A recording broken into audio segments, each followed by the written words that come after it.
Mi nombre es José y soy maestro en una escuelita primaria en un pueblito mexicano bien tranquilo. O sea, al menos así es como yo veía las cosas hasta la Navidad pasada. Híjole, cómo cambió todo desde entonces.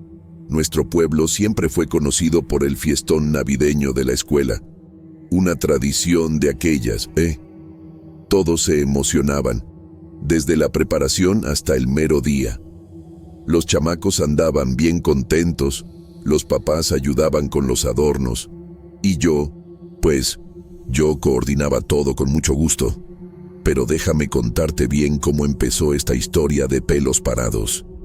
Era principios de diciembre y ya andábamos a todo lo que da con los preparativos de la fiesta. Acababa de llegar a la escuela esa mañana fría, con la cabeza llena de ideas para dejar todo más chulo que el año anterior. Ni me imaginaba que ese día marcaría el comienzo de una serie de eventos que iban a poner mi vida de cabeza. Nomás entré al edificio. Sentí un escalofrío recorrer mi espinazo. Había algo diferente en el aire, ¿sabes? Un olor raro, como de vela quemada mezclado con algo que no podía identificar. Pensé que era pura imaginación mía y seguí adelante. Pero luego, cuando abrí la puerta de mi salón, casi me voy de espaldas del susto. Los adornos que habíamos puesto el día anterior estaban todos fuera de lugar. Al principio, creí que era una broma de algún chamaco travieso, pero conforme fui mirando más de cerca, me di cuenta de que no podía ser cosa de niños. Los adornos estaban puestos de una manera siniestra. Las coronas formaban símbolos raros en las paredes, y los muñecos de nieve parecían estar mirándome fijamente, con sonrisas que juraría que no estaban ahí antes. Lo peor de todo era el nacimiento. ¡Ay, Dios mío! No más de acordarme ya me dan escalofríos.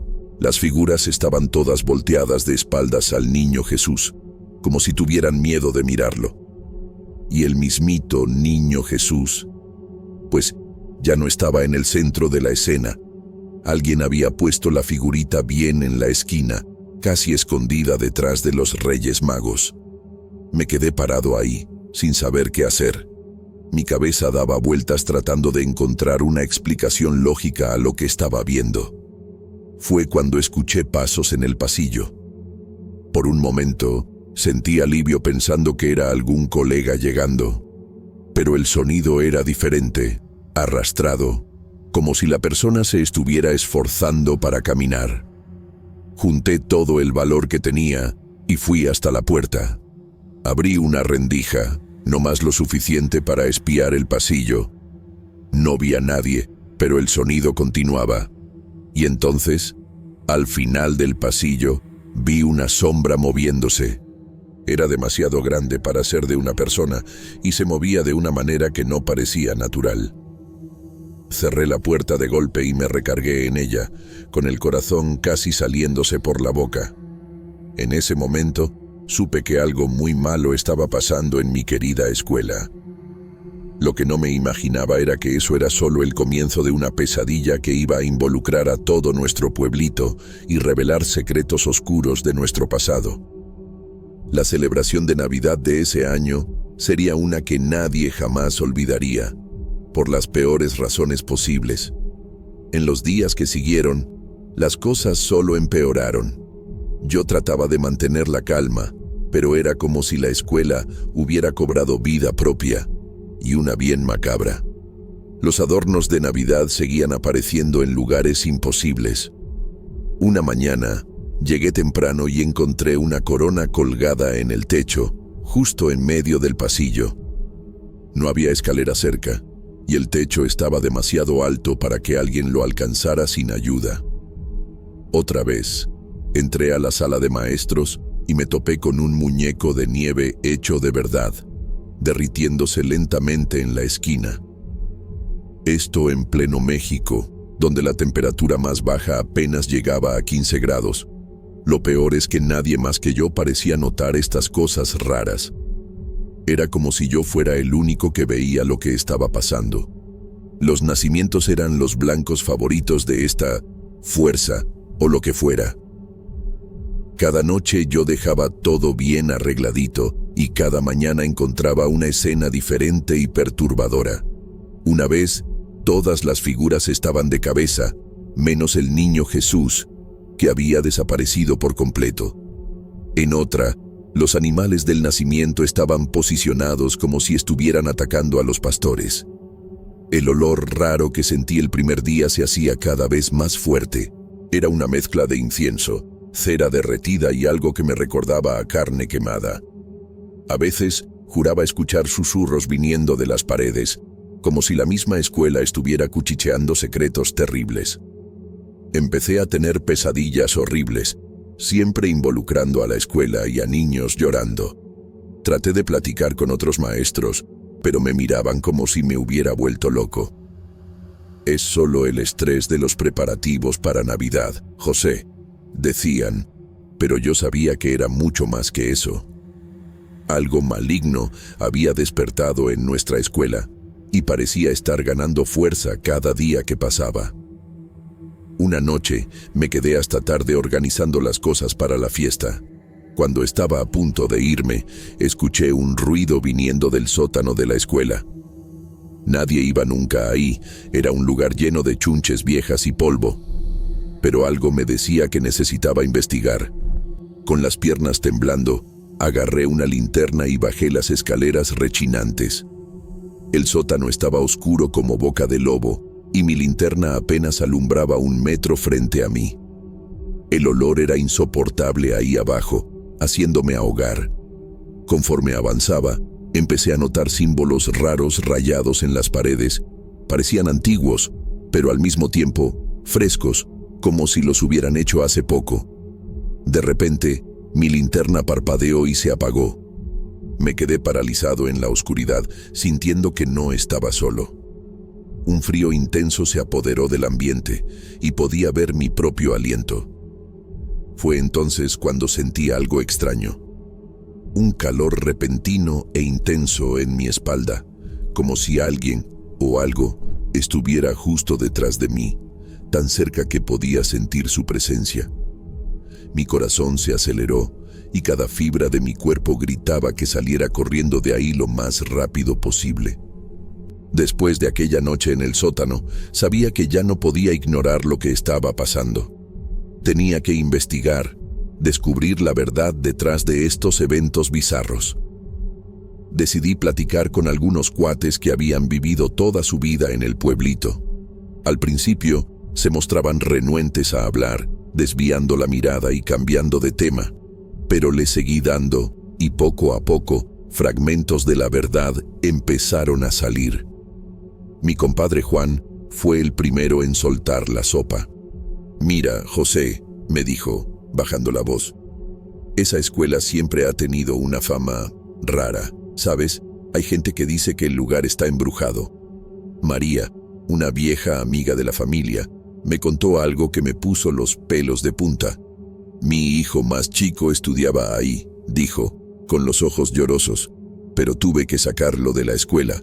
El chamaco se estaba volviendo paranoico. Decía que veía cosas, oía voces. Pensé que era imaginación de niño, pero dudó, mirando alrededor como si temiera que la escucharan. Pero después de lo que pasó hace 20 años, no se podía arriesgar. Otros vecinos mencionaban un incendio, gritos de niños, un adorno de Navidad que cobró vida propia.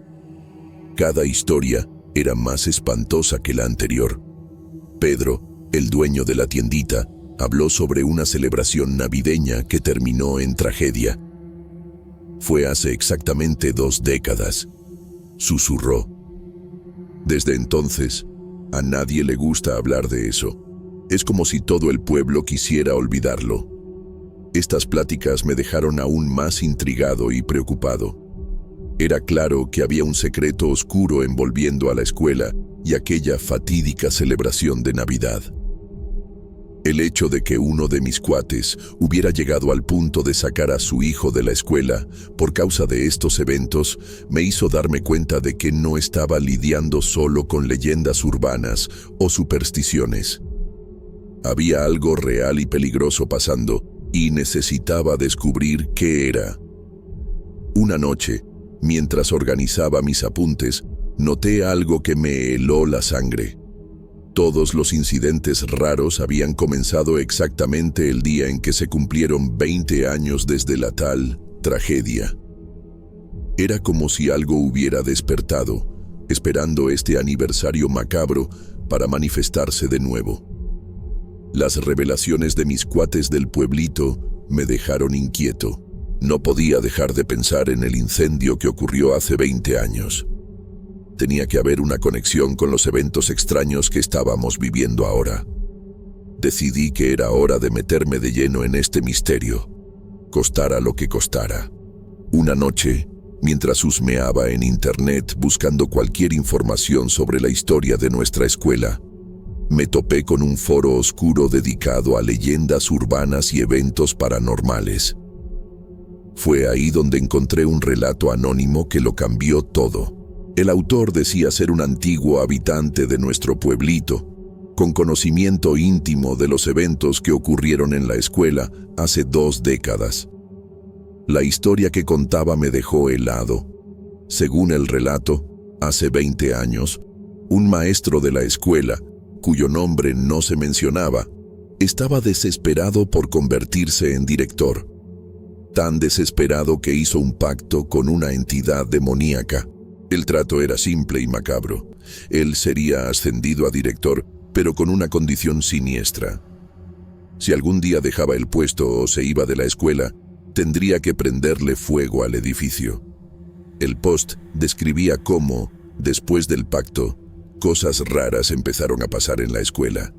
Los adornos se movían solos, voces susurraban en los pasillos vacíos, y un ambiente de miedo se apoderó del lugar. Era como si la presencia demoníaca se estuviera alimentando del terror que causaba. Luego vino la parte más impactante del relato. El maestro que hizo el pacto recibió una oferta de trabajo en otra ciudad. Sabiendo que no podía escapar del trato, cumplió su parte durante la fiesta de Navidad, cuando la escuela estaba llena de niños y padres. El incendio que todos creían que fue un terrible accidente era, en realidad, el resultado de este pacto demoníaco. El autor del post terminaba diciendo que el maestro en cuestión ya no estaba vivo. Al parecer, no pudo vivir con la culpa de lo que había hecho y se quitó la vida unos años después. Pero lo más espantoso era la advertencia final. Incluso con la muerte del maestro, el pacto parecía seguir activo.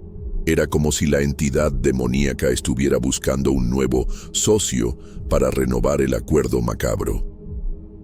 Mientras leía, todo empezó a tener un terrible sentido.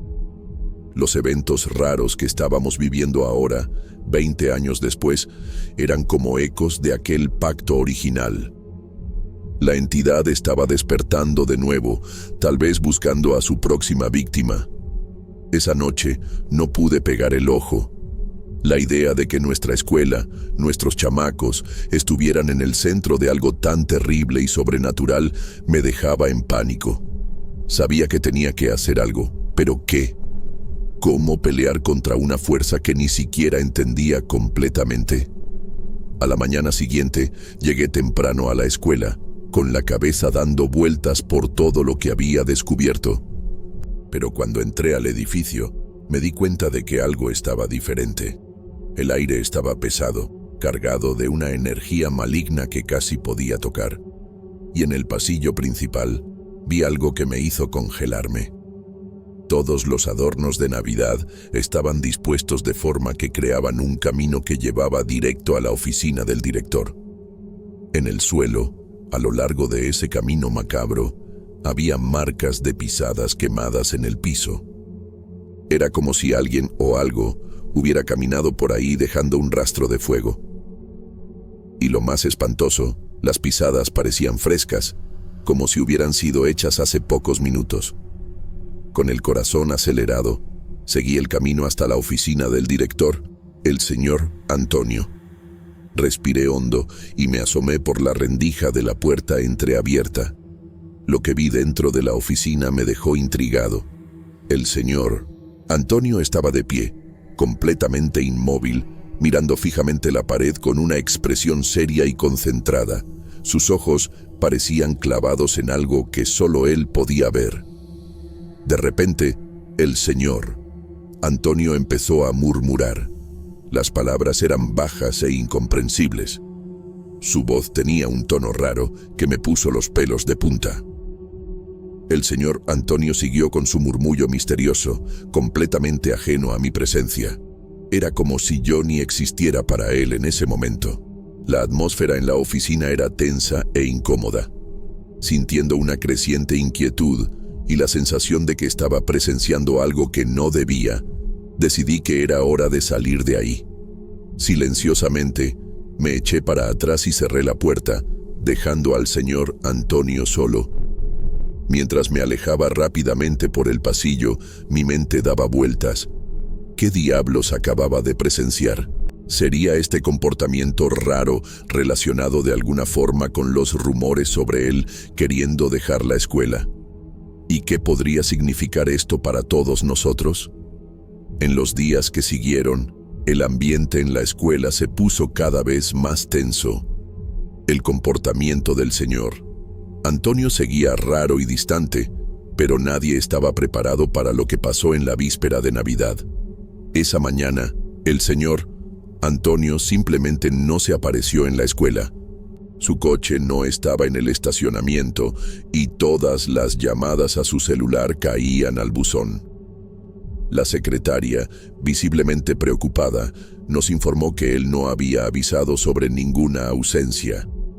La desaparición repentina del director en la víspera de Navidad dejó a todos intrigados y aprensivos.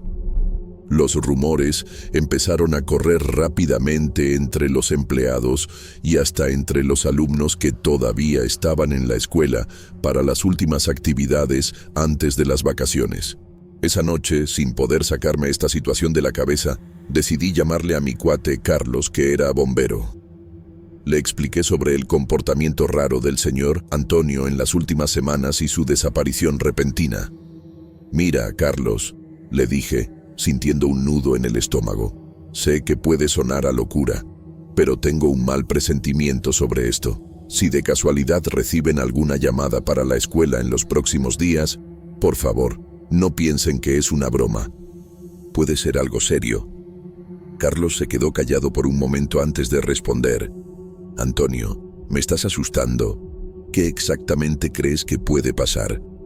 Dudé, no queriendo sonar paranoico, pero sentí que necesitaba alertarlo. «No sé a ciencia cierta, pero... ¿te acuerdas de aquel incendio en la escuela hace 20 años? Tengo miedo de que algo así pueda pasar de nuevo. Mi cuate prometió estar al pendiente y avisarme si hubiera cualquier cosa que involucrara a la escuela». Después de colgar, me quedé mirando por la ventana, observando los adornos de Navidad en las casas vecinas. El espíritu festivo contrastaba fuertemente con la sensación de aprensión que me consumía. Mientras la noche avanzaba y la Nochebuena se convertía en Navidad, no podía dejar de pensar en el señor Antonio y en lo que podría estar pasando. ¿Dónde estaría? ¿Qué estaría planeando? La escuela estaba vacía ahora, todos en sus casas celebrando con sus familias. Pero no podía librarme de la sensación de que algo terrible estaba a punto de pasar. ¿Y si el pasado estuviera a punto de repetirse?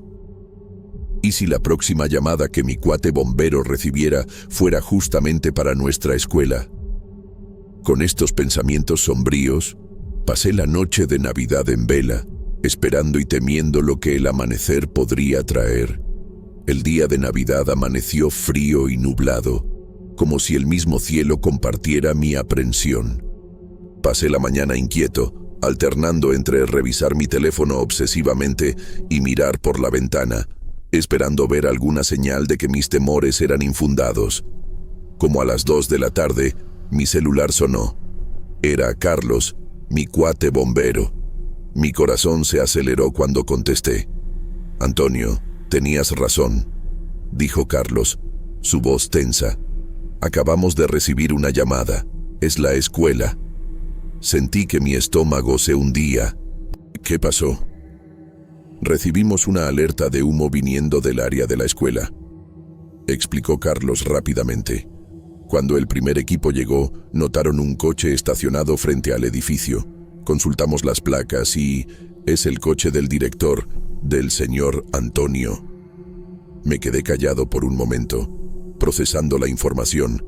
Mis peores temores se estaban haciendo realidad. Carlos continuó. Estamos en el lugar ahora, atendiendo la situación. El humo parece venir de dentro del edificio, pero todavía no logramos localizar el origen exacto. No hay señales visibles de llamas, pero estamos tratando esto con extrema precaución. ¿Y el señor Antonio? Pregunté temiendo la respuesta. Todavía no lo localizamos, respondió Carlos. El coche está vacío y las puertas de la escuela están cerradas con llave. Nos estamos preparando para una entrada forzada. Sentí una ola de pánico golpearme. Carlos, necesito ir para allá. Tal vez pueda ayudar. Tal vez... No, Antonio. Carlos me interrumpió firmemente. Es muy peligroso. Deja que nosotros nos encargamos de esto. Te prometo mantenerte informado de todo lo que pase. A regañadientes, acepté quedarme en casa. Después de colgar, me quedé caminando de un lado a otro en la sala, mi mente corriendo con posibilidades terribles. ¿Qué estaba haciendo el señor Antonio en la escuela el día de Navidad? ¿Por qué había humo? ¿Será que él realmente...? Las siguientes horas fueron un borrón de ansiedad y miedo. Alternaba entre llamar a Carlos en busca de actualizaciones y tratar de distraerme con la tele, sin éxito. Con cada minuto que pasaba, sentía que algo terrible estaba a punto de ser revelado. Finalmente, ya entrada la noche, recibí otra llamada de Carlos. Su voz sonaba cansada y perturbada. Antonio, nosotros encontramos al señor.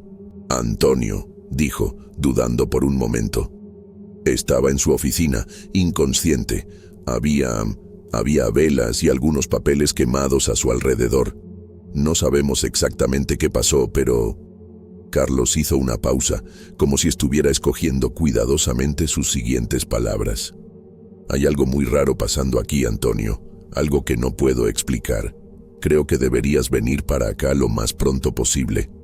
Hay cosas que necesitas ver por ti mismo. Fui a la escuela enseguida. Carlos me llevó adentro. El olor a humo todavía era fuerte, mezclado con un aroma extraño de hierbas quemadas. Subimos las escaleras hasta el piso de la oficina del director. La puerta estaba abierta y 2 policías hacían guardia. «Prepárate», Carlos me advirtió antes de entrar. La escena dentro de la oficina del señor Antonio era surreal y perturbadora.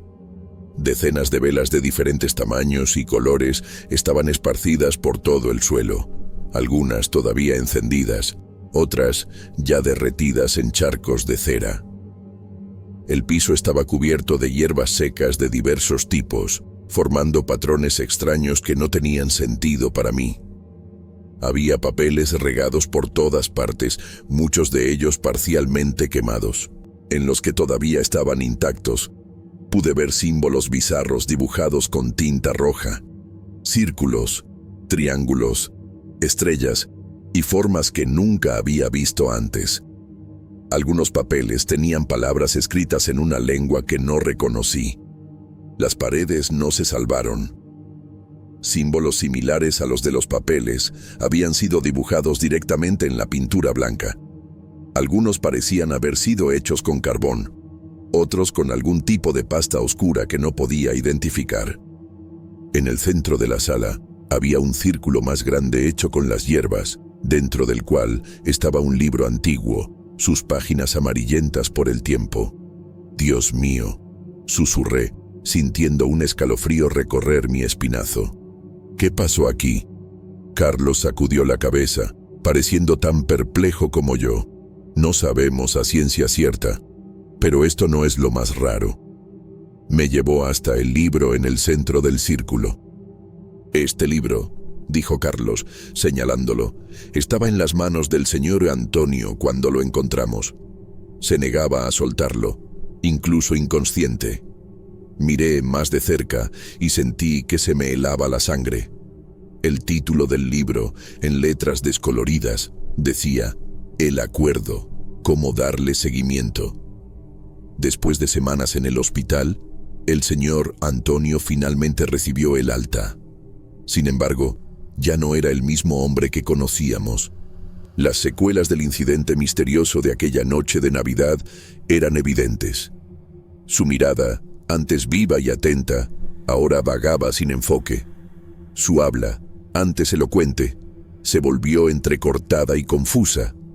Los médicos hicieron lo posible, pero al final admitieron que no comprendían totalmente lo que le había pasado. Los exámenes neurológicos mostraban patrones anormales de actividad cerebral, pero nada que pudiera ser diagnosticado con precisión. Era como si una parte de él se hubiera quedado atrapada en aquella noche misteriosa.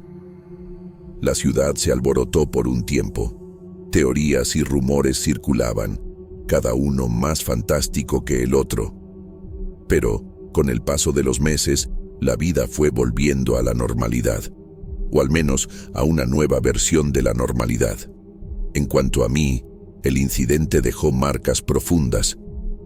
Ya no podía mirar la escuela sin sentir un escalofrío. Me di cuenta de que no podría seguir viviendo así, constantemente atormentado por lo que había presenciado. Fue entonces cuando tomé una decisión drástica: dejar todo atrás y empezar de nuevo. La música, que siempre había sido un hobby, se convirtió en mi refugio y, eventualmente, en mi nueva carrera. Empaqué mi vida, agarré mi guitarra y me fui rumbo a lo desconocido. Hoy, 5 años después de aquella noche fatídica, vivo en la Ciudad de México. Las calles vibrantes y coloridas de esta metrópoli no podrían ser más diferentes de la quietud de nuestro pequeño pueblo. Toco en bares y restaurantes, componiendo canciones que, sin darme cuenta, muchas veces llevan ecos de aquel misterio sin resolver.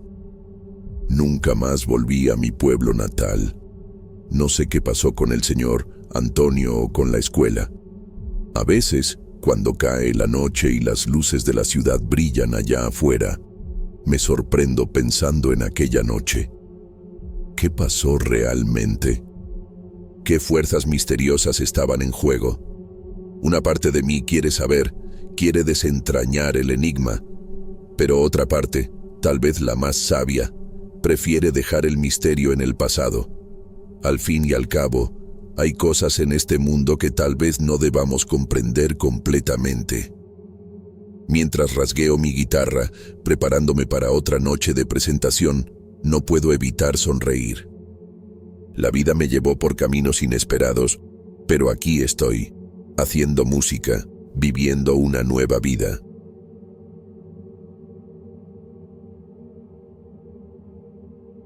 Hola, me llamo Alejandro Mendoza y quiero compartirles una experiencia espeluznante que me cambió la vida en 2012. En ese entonces tenía 35 años y chambeaba como gimador, un cultivador de agave en una de las famosas destilerías de tequila de mi pueblo. Tequila, en México. Era diciembre, la semana de Navidad de 2012, y el ambiente festivo se sentía por todos lados. Mi rutina diaria era sencilla. Me levantaba temprano, agarraba mi coa, la herramienta tradicional de los gimadores, y me iba a los extensos campos de agave azul que rodean nuestro pueblo. La chamba era pesada, pero me gustaba la vida al aire libre y la tradición que llevábamos. Ese 23 de diciembre, algo raro pasó. La mañana empezó normal, pero había una sensación extraña en el aire, como si algo no estuviera bien. Mientras cortaba las hojas espinosas del agave, sentí un escalofrío recorrer mi espinazo. Traté de no hacerle caso, pensando que era solo el aire frío de la mañana. A la hora de la comida, me junté con mis compas para echar taco y platicar. Estábamos hablando sobre la cena de Navidad que cada quien iba a preparar, cuando mi cuate Juan mencionó algo perturbador. Dijo que había escuchado ruidos raros en los campos durante la noche y visto luces que no parecían ser de tractores o coches. Todos nos reímos nerviosamente, pero quedó un ambiente tenso en el aire. En la tarde, regresé a la chamba con un nudo en la panza. Las plantas de agave, que conocía tan bien, se veían diferentes, casi amenazantes.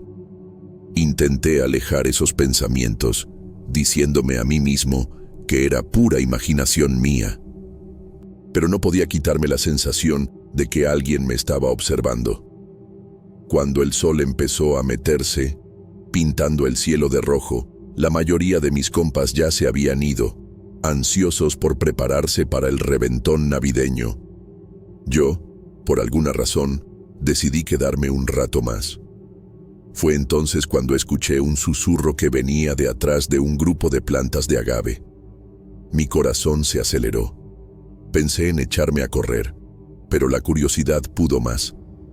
Despacito, me acerqué al origen del sonido, agarrando mi coa como si fuera un arma. El susurro se convirtió en un gemido bajito. Aparté las hojas espinosas y, por un instante, juré haber visto un par de ojos brillantes mirándome fijamente en la oscuridad. Asustado, di un brinco para atrás, me tropecé y me caí. Cuando me levanté, temblando, no había nada ahí más que las plantas inmóviles. Traté de convencerme de que era solo mi mente cansada jugándome una mala pasada, pero en el fondo, sabía que algo andaba mal. En los días siguientes, intenté convencerme de que aquella noche rara había sido pura imaginación mía, pero algo dentro de mí sabía que no era así. Después de un largo día en los campos de agave, decidí pasar a la cantina El Agave Azul, cerca de la plaza principal de Tequila. Pensé que un trago podría ayudarme a relajarme y olvidar esa sensación de malestar que no me dejaba. Entré a la cantina como a las 9 de la noche. El lugar estaba a reventar, con el ruido típico de fin de semana. Me senté en la barra y pedí una tequila. Mientras bebía, noté un grupo de vatos en una mesa en la esquina. No parecían ser de por acá. Traían ropa fina y hablaban bajito, mirando constantemente alrededor, como si estuvieran vigilando algo. De repente, uno de ellos me clavó la mirada. Sentí un escalofrío en la espalda. Traté de voltear a otro lado, pero ya era tarde. El vato se levantó y vino hacia mí. «Oye, tú trabajas en los campos de agave, ¿verdad?», me preguntó con una sonrisa que no le llegaba a los ojos. Tragué saliva y afirmé con la cabeza. Antes de que pudiera reaccionar, sentí una mano pesada en mi hombro. «Vamos a dar una vueltecita, carnal», dijo otro vato del grupo. No era una invitación, era una orden. Mi corazón se aceleró. Miré alrededor, buscando ayuda, pero nadie parecía darse cuenta de lo que estaba pasando. Me llevaron fuera de la cantina, donde una troca vieja estaba estacionada. «Súbete», ordenaron. Mis piernas temblaban, pero obedecí. ¿Qué más podía hacer? Mientras el vehículo arrancaba, vi las luces del pueblo quedándose atrás. Íbamos rumbo al volcán de Tequila. La carretera estaba oscura y llena de curvas. El silencio dentro de la troca era pesado, roto solo por el sonido ocasional de las llantas en las piedras sueltas. Traté de preguntar a dónde íbamos, pero una mirada amenazante del vato a mi lado me hizo tragarme las palabras. Conforme avanzábamos por la carretera sinuosa, mi mente daba vueltas. ¿Quiénes eran estos vatos? ¿Qué querían conmigo? ¿Tendría algo que ver con lo que vi en los campos de agave? Cada curva del camino aumentaba mi ansiedad, y el miedo crecía en mi pecho como una bola de hielo. Después de lo que pareció una eternidad, la troca empezó a bajar la velocidad. Intenté mirar por la ventana para entender dónde estábamos, pero el vato a mi lado me dio un empujón brusco. «Agacha la cabeza y no mires para arriba», gruñó, su voz llena de amenaza. «Si levantas los ojos, te vas a arrepentir». Con el corazón en la garganta, obedecí de volada. Agaché mi cabeza, clavando la mirada en el piso sucio de la troca. El vehículo siguió avanzando despacito por unos minutos, dando vueltas y pasando por terreno disparejo. Podía oler el aroma familiar de los campos de agave, pero mezclado con algo más, algo que no lograba identificar. Escuché el sonido de unos portones abriéndose y la troca se detuvo. Los vatos me jalaron panifuera, todavía manteniéndome con la cabeza agachada.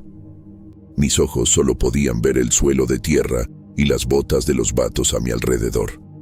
«Ándale», ordenó uno de ellos, empujándome pa' adelante. Caminé a ciegas, guiado por los empujones y jalones de los vatos. El sonido de nuestros pasos hacía eco, sugiriendo que estábamos entrando a algún tipo de estructura. El aire se puso más frío y un olor fuerte a productos químicos me invadió la nariz. Finalmente, escuché el sonido de una puerta pesada cerrándose detrás de nosotros. «Ahora sí puedes mirar», dijo una voz. Despacito, levanté la cabeza. Mis ojos se abrieron como platos del espanto y el miedo al ver dónde estaba. Era una bodega enorme, llena de equipos que nunca había visto antes. Botellas, barriles y cajas estaban apilados por todos lados. Fue entonces cuando la terrible realidad me cayó como balde de agua fría. Estaba en el mero corazón de una operación clandestina, y no tenía ni idea si saldría de ahí vivo. Mi corazón latía tan fuerte que estaba seguro que todos en la bodega lo podían oír. El lugar era enorme, lleno de sombras y olores raros. Vi tanques enormes de metal, filas interminables de botellas y equipos que parecían sacados de un laboratorio. No había que ser un genio para entender que eso no era una destilería común y corriente. Uno de los vatos, que parecía ser el mero mero, se me acercó. Tenía una sonrisa fría que me dio escalofrío. «Bienvenido a nuestra pequeña operación, Alejandro», dijo, como si me estuviera invitando a una fiesta. «Espero que entiendas que no podíamos dejarte andar por ahí hablando sobre lo que viste en los campos». Tragué saliva, acordándome de los ojos brillantes que había visto entre los agaves. Yo no vi nada. Tartamudeé tratando de sonar convincente. El vato se rió, un sonido sin alegría que hizo eco en la bodega. «Claro que no», dijo, dándome palmaditas en el hombro como si fuéramos cuates de toda la vida. «Y es exactamente eso lo que vas a seguir diciendo. ¿Entendiste?» Asentí rápidamente, sintiendo el peso de la amenaza en sus palabras. De repente, oímos un ruido que venía de afuera. Los vatos se pusieron tensos, sacando armas que ni me había dado cuenta que traían. «Quédate aquí y no hagas ruido», el jefe ordenó, antes de salir con los otros a checar qué estaba pasando. Me quedé solo en la bodega, temblando de miedo. Mi mente corría, pensando en todas las historias que ya había oído sobre cárteles y tráfico de tequila adulterada. Sabía que tenía que salir de ahí, y rápido. Miré alrededor, buscando desesperadamente una salida. Vi una ventana chiquita en lo alto de una de las paredes. Sin pensarlo dos veces, empecé a apilar cajas para alcanzarla. Mis dedos estaban temblando tanto que apenas podía agarrar las cajas. Cuando por fin alcancé la ventana, oí voces acercándose. En un impulso de adrenalina, me escurrí por la abertura y caí del otro lado, aterrizando dolorosamente en medio de las plantas de agave. Ignorando el dolor, me levanté y empecé a correr.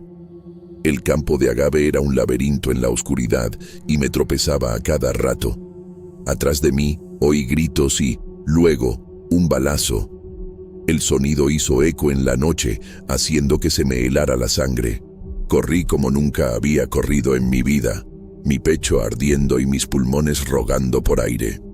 No sabía para dónde iba, solo sabía que tenía que alejarme lo más posible de ese lugar. Después de lo que pareció una eternidad, por fin llegué a una carretera. Agotado y aterrorizado, seguí caminando, volteando constantemente para atrás. La culpa me consumía. ¿Y si alguien se había lastimado en ese desmadre? Debería haberme quedado e intentado ayudar. Pero el miedo de regresar era más grande que cualquier cosa. Cuando por fin llegué a mi casa, horas después, me encerré en el cuarto y lloré. Sabía que mi vida había cambiado para siempre y que la pesadilla estaba lejos de terminar. Después de aquella noche de terror, ya no pude regresar a la chamba en los campos de agave. El miedo me comía vivo, y no más de pensar en pisar ese lugar se me revolvía la panza. No di explicaciones, simplemente dejé de aparecerme. Por suerte, rápido conseguí otra chamba parecida en una destilería más chica, del otro lado del pueblo. No pagaba tan chido, pero al menos me sentía más seguro. Pasaron unas semanas y yo trataba de convencerme de que todo eso ya era agua pasada. Estaba empezando a acostumbrarme a la nueva rutina cuando recibí una llamada que me heló la sangre. Era Juan, mi antiguo compa de chamba. «Alejandro, carnal, ¿dónde te has metido?» Su voz sonaba tensa, preocupada. «De todos andan buscándote por acá». Antes de que pudiera contestar, Juan siguió. «Pedro desapareció, güey. Se esfumó sin dejar rastro hace unos días, y las cosas se están poniendo color de hormiga». Sentí que el corazón se me aceleraba. «¿Pedro, desaparecido? ¿Tendría algo que ver con lo que me pasó a mí?» «Lo peor es que la tira cree que tú podrías tener algo que ver», Juan dijo, bajando la voz. «Y como te desapareciste de la nada, en plena Navidad, justo por esas fechas, te están considerando sospechoso, Alejandro». Me quedé sin palabras. ¿Yo, sospechoso de la desaparición de Pedro? Eso no tenía ni pies ni cabeza. Pero luego me cayó el 20. Para quien estaba fuera, mi desaparición repentina debía verse bien sospechosa. «Juan, yo no tengo nada que ver con eso», por fin logré decir. «Yo solo tuve que dejar esa chamba. Pasaron unas cosas». «¿Qué cosas, Alejandro? ¿Qué cosas habrían pasado justo en Navidad?», Juan preguntó. «Mira, sea lo que sea, es mejor que vengas a hablar con la tira, limpiar tu nombre, ¿sabes? Antes de que las cosas se pongan peor». Después de colgar, me quedé sentado por horas con la cabeza dando vueltas. ¿Qué debía hacer? Si iba con la tira, tendría que contar todo sobre la bodega clandestina, los vatos misteriosos. Pero si no iba, las sospechas sobre mí solo aumentarían. El miedo de lo que esos vatos podrían hacerme a mí o a mi familia si hablaba todavía era fuerte. Pero ahora también tenía el miedo de que me echaran la culpa injustamente por algo que no hice. Esa noche no pude pegar el ojo. Me la pasé pensando en Pedro, en su familia desesperada por noticias. ¿Y si le había pasado lo mismo que casi me pasa a mí? ¿Y si estaba en peligro por algo que yo podría haber evitado si hubiera hablado antes? El peso de la culpa y el miedo me aplastaba. Sabía que tenía que tomar una decisión, y rápido, pero cualquier camino que eligiera parecía llevar a más broncas. Estaba atrapado en una pesadilla de la que no podía despertar y no tenía ni idea de cómo iba a terminar esto. A la mañana siguiente me desperté con la cabeza retumbando. Apenas había podido pegar el ojo y las palabras de Juan me daban vueltas en la mente. Sabía que ya no podía seguir huyendo de esta situación. Tenía que hacer algo, y pronto. Decidí que iría a la comandancia, pero antes necesitaba prepararme. Agarré una libreta y empecé a apuntar todo lo que había pasado aquella noche de la fregada. Cada detalle que podía recordar: la bodega, los vatos, las voces, los olores. Escribí sobre los movimientos raros que había visto en los campos de agave en los días siguientes. Si algo me pasaba, al menos habría un registro. Con las manos temblando, le marqué a mi hermana mayor, Carmen. Le conté una versión resumida de lo que estaba pasando y le pedí que guardara la libreta en un lugar seguro. «Si no te llamo hasta mañana, entrégasela a la tira», le dije. Carmen se espantó, pero prometió hacer lo que le pedía. Respiré hondo y salí de la casa. El camino a la comandancia nunca se me hizo tan largo. En cada esquina, Esperaba ver a esos vatos misteriosos apareciendo para detenerme. Pero no pasó nada. Al llegar a la comandancia, sentía que el corazón se me iba a salir por la boca. Me llamo Alejandro Mendoza, le dije al poli en la recepción, y vine a hablar sobre la desaparición de Pedro Ramírez. Me llevaron a un cuartito, donde un detective me estaba esperando. Me miró con una mezcla de curiosidad y sospecha. Señor Mendoza, justamente queríamos hablar con usted. ¿Dónde ha estado las últimas semanas? Tragué saliva y empecé a contar mi historia. Hablé sobre la noche en la bodega, sobre los vatos misteriosos, sobre mi miedo de regresar al jale. El detective escuchaba con atención, tomando notas. ¿Por qué no vino antes?, preguntó cuando terminé. Tenía miedo, admití. Todavía lo tengo. Esos vatos se veían peligrosos. Temía por mi vida, por mi familia. El detective asintió, pensativo. Entiendo su miedo, señor Mendoza, pero ¿se da cuenta de que su silencio pudo haber puesto a otras personas en peligro? ¿Como a Pedro? La culpa me pegó como un puñetazo en la panza. Lo sé, murmuré. Por eso estoy aquí ahora. Quiero ayudar a encontrar a Pedro. Pasé las siguientes horas describiendo con lujo de detalle la bodega, los vatos que vi, todo lo que podía recordar. El detective llamó a otros policías y pronto el cuarto estaba lleno de gente haciéndome preguntas, mostrándome fotos, pidiéndome que identificara lugares en mapas. Cuando por fin terminamos, ya era noche. El detective me informó que me pondrían bajo protección policial. Su información es valiosa, señor Mendoza. Vamos a investigar todo esto a fondo, pero por ahora es mejor que se quede en un lugar seguro.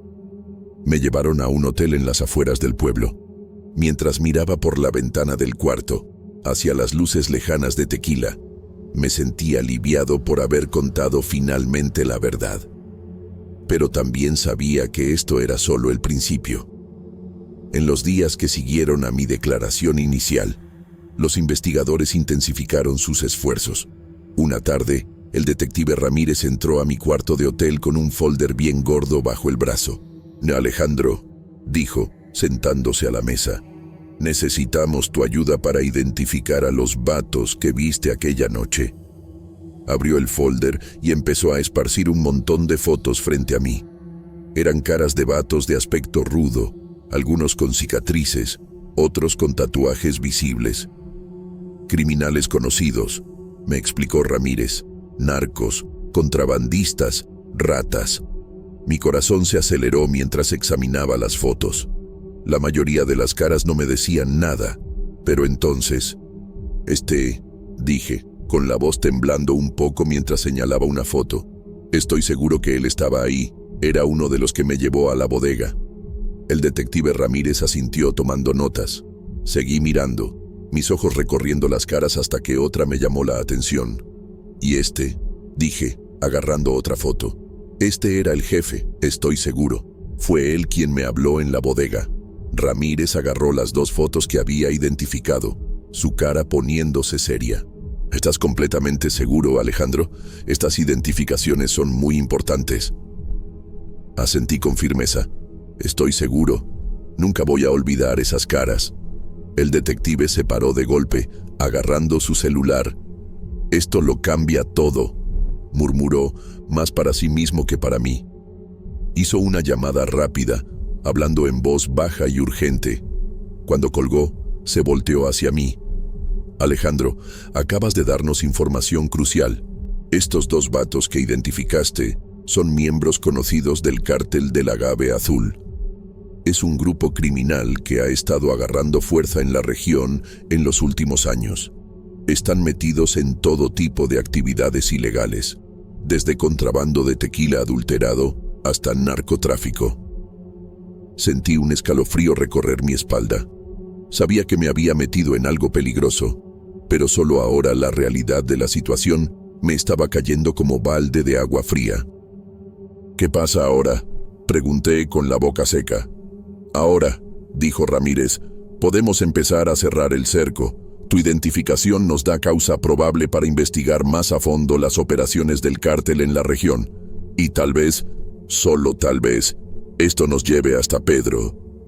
Hizo una pausa, mirándome con seriedad. Pero Alejandro, necesitas entender, esto también significa que te has convertido en un testigo clave. Tu seguridad es más importante que nunca. Asentí sintiendo el peso de esta revelación. Sabía que mi vida había cambiado para siempre en el momento en que me subí a esa troca, semanas atrás. Pero solo ahora entendía completamente en qué me había metido. Mientras el detective Ramírez salía para coordinar los siguientes pasos de la investigación, me quedé solo con mis pensamientos. El miedo todavía estaba ahí, pero ahora había algo más, una determinación creciente. Si mi testimonio podía ayudar a desmantelar este cártel y, quién sabe, salvar a Pedro, entonces haría lo que fuera necesario. La noche cayó sobre Tequila y me quedé mirando por la ventana, pensando en los campos de agave que alguna vez fueron mi hogar y ahora escondían secretos tan oscuros. Cómo deseaba haber disfrutado la cena de Navidad con mi familia y amigos. No quería estar metido en nada de esto. En los días que siguieron, el ambiente en el pueblo de Tequila se puso tenso. Las noticias sobre la investigación del cártel del agave azul se regaron como pólvora, y podía sentir el miedo flotando en el aire, incluso desde mi cuarto de hotel. Una semana después de la identificación de los sospechosos, el detective Ramírez apareció de nuevo, su cara cansada, pero determinada. Alejandro, tenemos novedades. Conseguimos una orden para hacer cateos en varias propiedades que sospechamos pertenecen al cártel. Hizo una pausa, como si estuviera escogiendo las palabras con cuidado.